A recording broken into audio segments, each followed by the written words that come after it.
Hello, everyone. Welcome back to the Sportsway YouTube channel. We're back here with Zeeshan after a perfect weekend for a lot of people when it comes to the Premier League.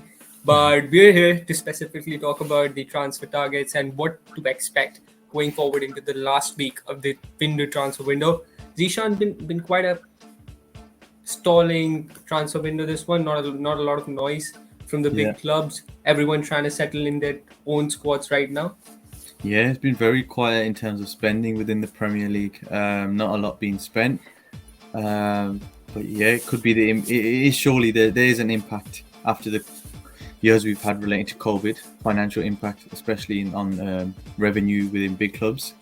Um, it doesn't affect the Premier League clubs as much as it affects the worldwide clubs, such as especially in Serie A, La Liga. They really depend on their fans to generate that ticket income.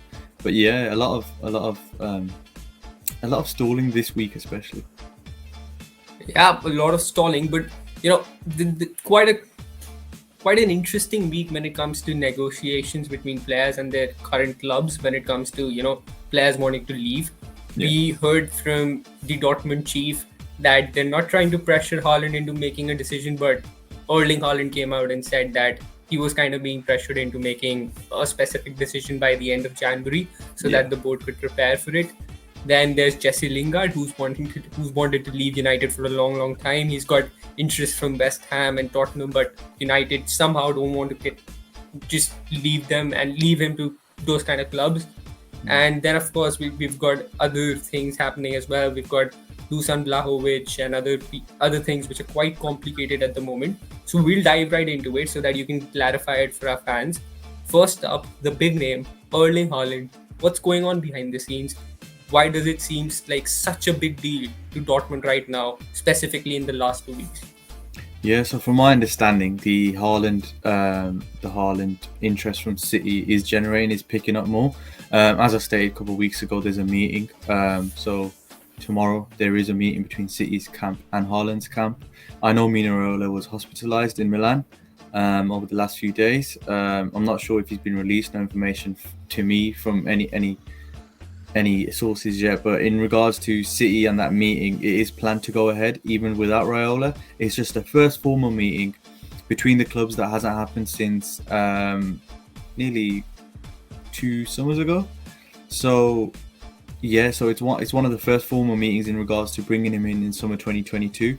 Is one of the meetings that they'll have to have, especially if they want to sit down with Haaland's camp, negotiate the best price, negotiate the basically inform Haaland of the project. They will need to do these meetings over the next few weeks. So yeah, what I've been told is that the meeting is still going ahead, whether that's with me in Raiola or without. There will just be talks between the camp, between City about the project, mainly about making sure Haaland feels comfortable. He knows his situation within the lineup at Manchester City going forward. But yeah, in terms of Erling Haaland, the interest in the player it won't go away. It will only get even more big throughout the next few months. Now, I was told, I was not told. Sorry, I was reading an article from another journalist stating that Haaland and Manchester United is no longer going to happen. There's no interest from the United side as they believe he's off to Madrid. From what I'm told the opposite. Man United are seriously interested. Ranić has a great relationship with Haaland's camp, especially Mino Raiola. Obviously, Mino Raiola does not have a great relationship with the board at Manchester United. So it is a sticky one. But in terms of the race for Haaland, it is for me between Madrid, City, and PSG, Man United. They are there, but they are kind of falling behind because of the projects at Madrid. Madrid are storming through everyone in the league at the moment. They're the best team in Spain. City, the best team probably in Europe. So in terms of Haaland, his situation, for me, it's between Madrid and City, and that meeting tomorrow is still scheduled to go ahead. Yeah, just like you said, City are trying to get a step ahead of Real Madrid here, trying to get a meeting with the representatives of Erling Haaland. Yeah. Should we expect the same from Real Madrid anytime soon? Or will they just wait it out till the summer and swoop in? No, so what I was told is that they've already spoken to Mino Raiola in terms of bringing in Haaland. So in terms of a meeting between the camp and Real Madrid, that's already happened. I was told a couple of months ago this already happened, so maybe in 2021. But in terms of the meetings, like I said, it's just formal meetings. They're going to gradually happen. You might see pictures of Mino Raiola flying into Manchester in the next few months, or flying into Madrid, because he does do that. He likes to be captured in whatever city he's in to generate the interest of his players. He's done it with Paul Pogba numerous times when there's been rumours of Pogba leaving. So yeah, he will be doing that with Haaland.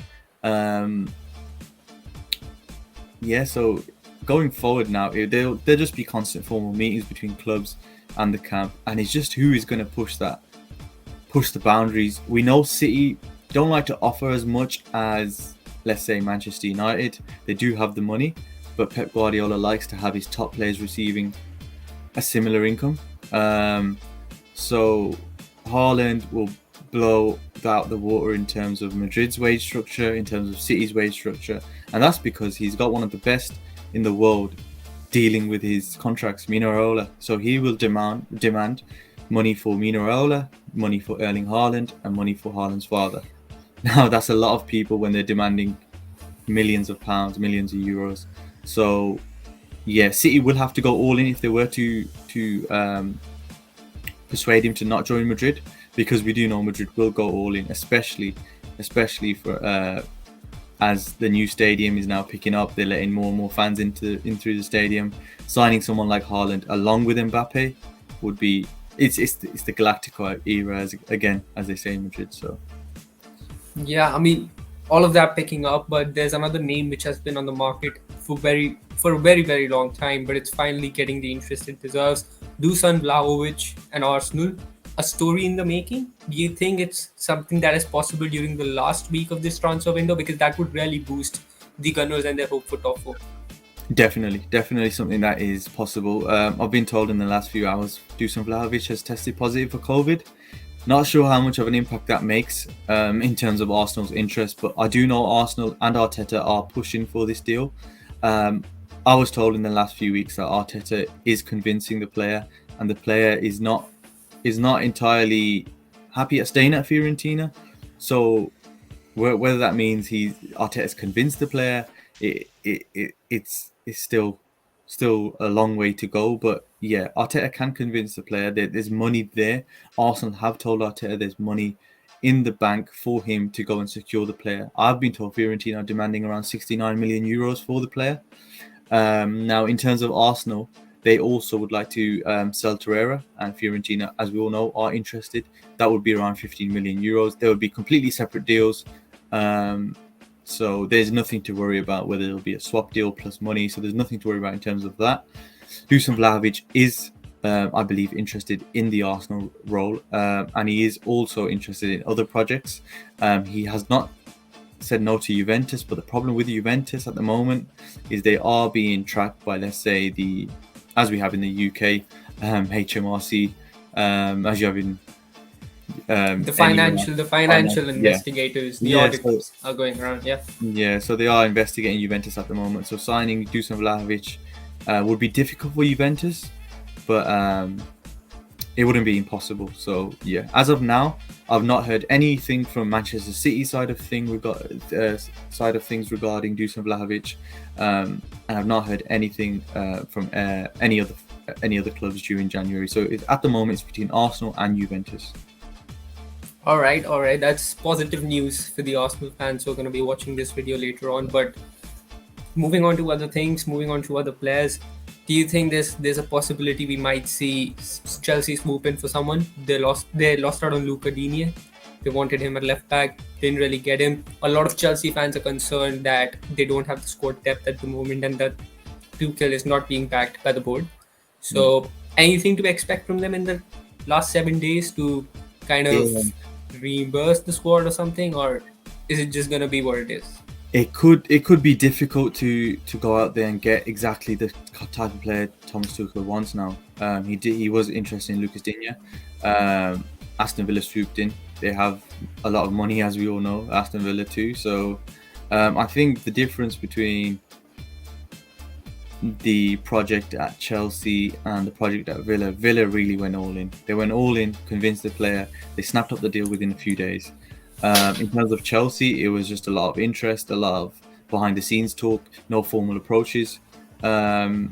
So yeah, Chelsea are still looking for that left back. As we all know, Chilwell's out for the season. Marcus Alonso hasn't been amazing, but he does do fairly well in his position as that left wing back. So yeah, in terms of Chelsea, it could be it's up in the air whether a player becomes available for that position at Chelsea, and whether Thomas Tuchel gives the green light for the board to go push in for that player. Again, we don't know yet, but as of now, I see it probably not happening for Chelsea this January. Yeah, that's a fair point there. Before we dive into some dressing room unrest, final updates on Tottenham Hotspur and the Adama Traore deal set to go through this week. Yeah, so set to go through in the next few days. I've been told that the deal for Adama Traore to join Tottenham Hotspur is in the works and the bid has been accepted. Personal terms are yet to be agreed between the player and the Tottenham board. So yeah, that would be the next step in terms of a bid. I've been told by the same people who told me regards to Hugo Lloris deal being the extended Harry Kane contract in the works. Same people have also told me that the Adama Traore deal to Tottenham is inching one step closer day by day. So we'll have to wait and see. As long as the personal terms are agreed, this could be concluded in the next 2-3 days. All right, that's good news for Conte and someone who's just trying to come in and build this team. We know he demands a lot of support from the board when it Very comes to good building news, his kind. because he was a number one priority for Conte ever since he came into the Premier League. So for him to go out there and possibly secure one of his main targets, it shows to him that the board are backing him. And as we all know, if the board doesn't back Antonio Conte, he can put it out there that he's very frustrated, like he did at Inter Milan. Yeah. And if they don't back him, I'm sure he would leave. So they must back him. The way that he's got Tottenham playing at the moment, fighting for top four with I think three games in hand. So yeah, I think the best advice to give Daniel Levy right now is to back Antonio Conte all the way. Yeah, that's right. But talking about top four, another team fighting for top four played a few hours ago, Manchester United. So a lot of leaks coming in from the media again. This time specifically being targeted at Cristiano Ronaldo. The Athletic writing in their paper that not a lot of youngsters are impressed with this kind of attitude. He's not really approachable, and a lot of talks about him being dropped due to his age. People would like to see that, and they would like to see his game time being regulated. Other than that, I'll be quite honest with you. It seems quite the opposite when Ronaldo is talking to the likes of Elanga, Greenwood, Sancho, Rashford on the pitch. Exactly. And then what the media are writing about him is quite different. But the truth is that the Athletic is very, very close to the club. So them writing something like this definitely stirs certain rumors up in the media. What have you got for us? How are you going to clear this one up for us? So in terms of dressing room unrest, there's been unrest throughout the whole season now. But in terms of how this gets brought up in the media, the timing of it is very suspect, because the timing of it is always before a big game. Look, West Ham was probably the biggest game for Rafa Rangnick. So yeah, the timing of it always seems to be awfully timed. Whether it's true, what I've been told is a lot of it is nonsense. Especially the rumours of Ronaldo being unapproachable. He gets along with players such as Sancho, Rashford, Greenwood, Lingard. He's always joking about with the players around the training ground. Yeah, when people are in the wrong, he will heavily criticise them. Like I stated weeks ago, Wan-Bissaka, Luke Shaw, Maguire, those are the kind of players that were heavily criticised. And it happens in a football club. You criticise one another, but when it's Cristiano Ronaldo, sometimes you just have to take it on the chin. A lot of these players, I believe, in the Europa League, I think 2 years ago, Lindelof, Bruno came into an argument that we seen on the pitch. where Bruno demanded more from Lindelof. Lindelof criticised him back, saying track back. These kind of things do happen in football. Now, a lot of these players are not reacting to the criticism from Cristiano Ronaldo because of the respect they hold for the player.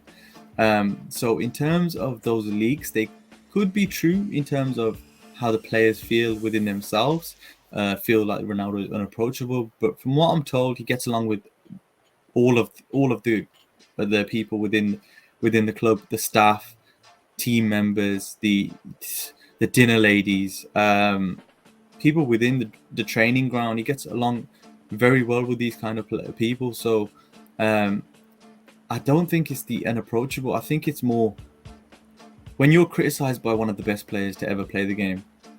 It's very hard for someone like Luke Shaw, someone like Greenwood, Fred, to react back to him, because he is someone that has been around the block. He's someone that's played alongside the best players in the world. So in terms of the dressing room unrest, there is something brewing up. There are, like I said before, there are cliques within the dressing room, but Ronaldo, he just wants to win.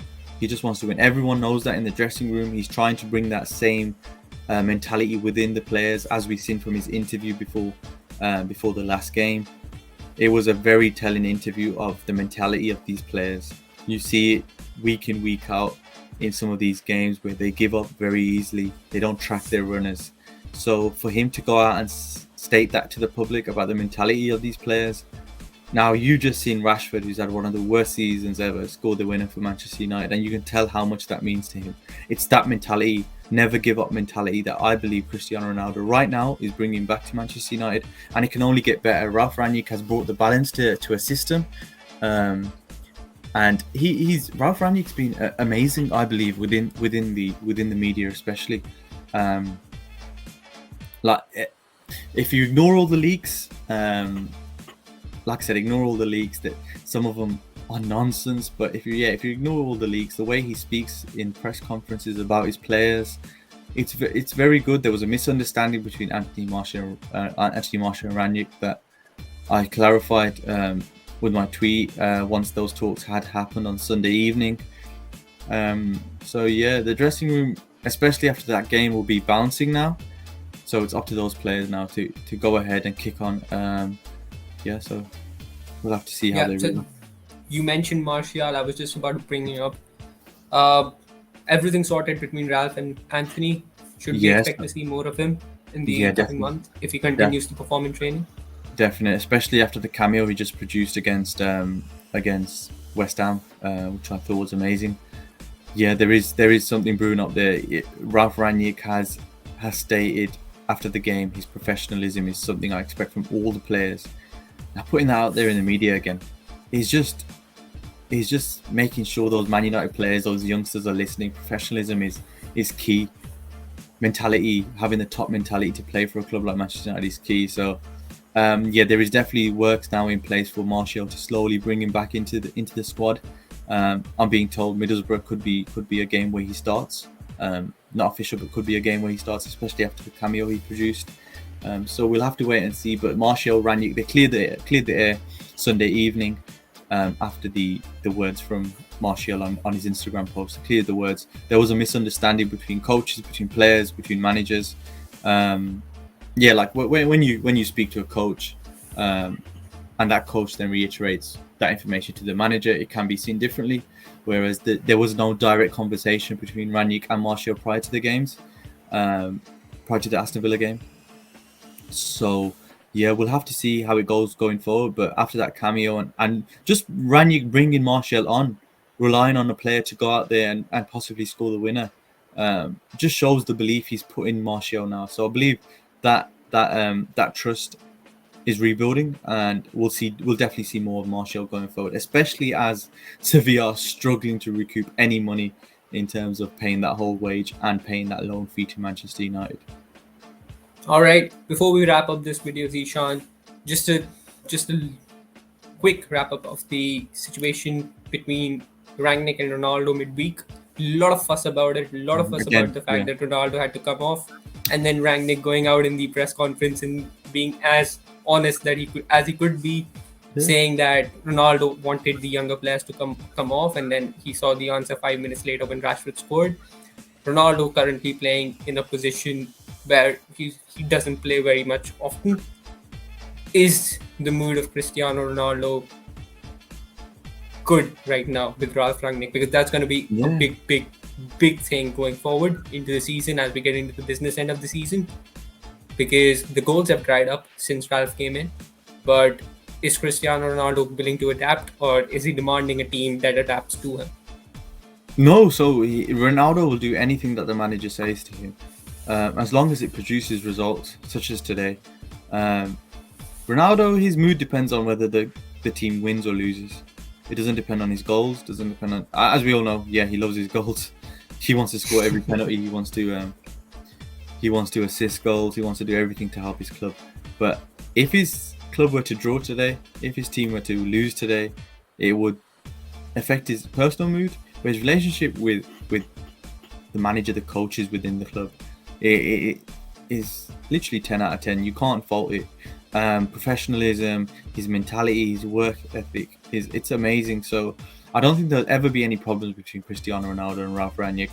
The problems will appear if those substitutions probably become more usual. But I don't think they will. It was a great, for me personally, I think it was a good substitution, especially as Man United dropped that, let that 2-goal lead slip away at Villa Park. So it could have been Elanga that day, which probably Ronaldo was hinting at. Take the younger player off.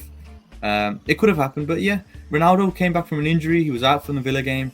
It makes sense taking Ronaldo off. Slow it down, slow the game down, let him recover, let him rest up for the 90 minutes that he just played against West Ham. Yeah, all right.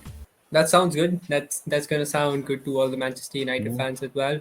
Hopefully a turning point for them. Hopefully a good last week of the transfer window. Hopefully we can see some big deals going through.